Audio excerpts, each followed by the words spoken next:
Hello guys, welcome to Happy Days. I hope आप सब अच्छे होंगे एंड आई होप कि आप सभी लोगों ने अपने स्कूल में ये फॉर्मूला जरूर किया होगा, राइट? एक अलजेब्रिक आइडेंटिटी है which is a minus b whole square equals to a square minus 2ab plus b square. But बहुत कम ऐसा होता है कि हम किसी फॉर्मूला के पीछे का रीजन जानने की कोशिश करते हैं कि ऐसा होता क्यों।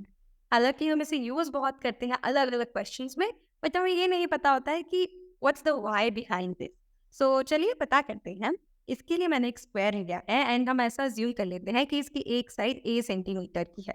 तो स्क्वायर के सारे साइड्स बराबर होते हैं, तो अगर एक a है तो बाकी सारी साइड्स भी a सेंटीमीटर्स की हो जाए। अब इसका जो एरिया है वो कितना होगा? एरिया ऑफ स्क्वायर हमें पता है होता है साइड इंटू साइड। तो अगर एक साइड a है तो ये हो जाएगा a into a which is equals to a square. यानी इस पूरे स्क्वायर का जो एरिया है वो किसके बराबर है? That is equals to a square. Square को मैं डिवाइड करना चाहती हूँ एक वर्टिकल लाइन खींच के और एक हॉरिजॉन्टल लाइन खींच के, ताकि मैं इस फॉर्मूले को प्रूव कर पाऊँ। सो याद रखिएगा कि ये जो डिस्टेंस होना चाहिए वो सेम होना चाहिए। So after dividing this will look something like this, right? So अगर मेरा ये जो पूरा हिस्सा था वो a बराबर था एंड मैं मान लेती हूँ कि ये जो छोटा हिस्सा है वो b बराबर है, तो क्या आप मुझे बता सकते हैं कि इसका हिस्सा कितना हो जाएगा? What will be this length? Yes, this will be called a minus b, right? क्यों? कि a minus b इसलिए क्या आएगा क्योंकि हम a में से ये b हिस्सा सब्ट्रैक्ट कर रहे हैं, यानी माइनस कर रहे हैं, निकाल रहे हैं। सो मान लीजिए अगर a हमारा 10 सेंटीमीटर बराबर है, यानी ये पूरी लेंथ, और b हमारी है 2 सेंटीमीटर्स, तो हमारा a माइनस b कितना हो जाएगा? a माइनस b हो जाएगा 8 सेंटीमीटर, बिकॉज हमने ये 2 सेंटीमीटर 10 में से माइनस कर दिया है, राइट? सो ये इसलिए था ताकि आप समझ पाए कि हाँ a माइनस बी लेंथ इसको क्यों लिख रहा हूँ। तो ये हो जाएगा b हमारी लेंथ और ये हो जाएगी हमारी a minus B length, right? यहाँ से यहाँ तक।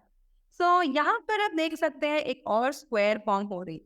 तो एक स्क्वायर की सारी साइड्स बराबर होती हैं, तो बाकी जो साइड्स है यानी ये भी a माइनस बी, ये भी a माइनस बी, ये भी a माइनस बी एंड ये भी a माइनस बी हो जाएगी।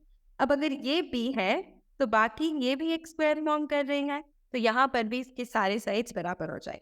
अब यहाँ पर मैं देख सकती हूँ कि एक रेक्टेंगल फॉर्म हो रहा है, तो अगर ये लेंथ b है तो ये वाली जो नीचे की लेंथ है ये भी हो जाएगी। ये भी एक रेक्टेंगल है तो b हो जाएगी एंड यहाँ पर ये a माइनस बी है, तो ये ऊपर वाला हिस्सा भी मेरा a माइनस बी का हो जाएगा। तो चलिए पहले हम इन अलग अलग हिस्सों का एरिया निकाल के पता करते हैं, राइट? सो अगर मैं पहले निकालना चाहूँ एरिया इस वाले रीजन का, तो इस वाले रीजन का एरिया हो जाएगा p इंटू बी, बिकॉज एक स्क्वायर है तो that will be b square. अब मैं चाहती हूँ इसका एरिया निकाल। ये एक रेक्टेंगल है, राइट? और इसकी जो लेंथ है वो क्या है? a माइनस बी, ब्रेथ है b, तो ये हो जाएगा length into breadth, that is a minus B into B. So a into B हो जाएगा हमारा A B, then minus b into B हो जाएगा हमारा b स्क्वायर। अब यहाँ पर भी एक रेक्टेंगल है और इसके लेंथ और ब्रेथ भी सेम है, a minus B and b square. So इसका भी जो एरिया हो जाएगा वो कितना हो जाएगा? A B minus B square. तो हमारे पास A B minus B square दो बार आ गया। अब हम इसका एरिया निकाल रहे हैं। ये भी हमारा एक स्क्वायर है, तो इसका एक साइड है a माइनस बी, तो दोनों साइड्स अगर हम मल्टीप्लाई करेंगे तो हमें क्या मिलेगा? a minus B whole square, right? तो अब अगर मुझे इस पूरे स्क्वायर का एरिया चाहिए तो मुझे क्या करना पड़ेगा? इन सब को ऐड करना पड़ेगा, और ये सब किसके इक्वल होंगे? ये सब इक्वल होंगे इस a स्क्वायर के, क्योंकि इस पूरा स्क्वायर का एरिया एक्चुअल में किसके बराबर है? a square. चलिए लिख लेते हैं। a स्क्वायर किसके बराबर होगा? a स्क्वायर बराबर होगा हमारे a minus B whole square के, यहाँ प्लस b स्क्वायर के, plus A B minus B square जो कि इसका एरिया है, एंड इसके लिए भी हम लिखेंगे A B minus B square.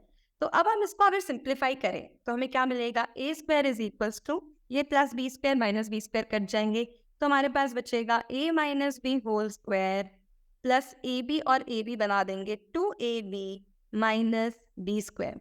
अब मुझे क्या करना है? अब मैं चाहती हूँ कि मैं इन दोनों को अपने लेफ्ट हैंड साइड ले आऊँ एंड ये वही रहने दूं। तो अगर मैं 2ab को यहाँ लेके आती हूँ तो ये बन जाएगा a स्क्वायर माइनस 2ab, क्योंकि यहाँ प्लस है तो मैंने ट्रांसपोज कर दिया, तो ये बन जाएगा हमारा माइनस 2ab। अगर मैं माइनस बी स्क्वायर को इस साइड लेके आती हूँ हमारे लेफ्ट हैंड साइड, तो मुझे क्या मिल जाएगा प्लस बी स्क्वायर। एंड हमारे राइट हैंड साइड पे क्या बचेगा a minus B whole square. So यहाँ पर मुझे मेरा फॉर्मूला मिल गया which tells me that a minus b square is equals to a square plus 2ab plus b square. I hope ये फॉर्मूला क्लियर हो एंड अब आपको इसके पीछे का रीजन भी पता हो, but in case you have any doubt just let me know in the comments below, and also have happy learning. Have a great day.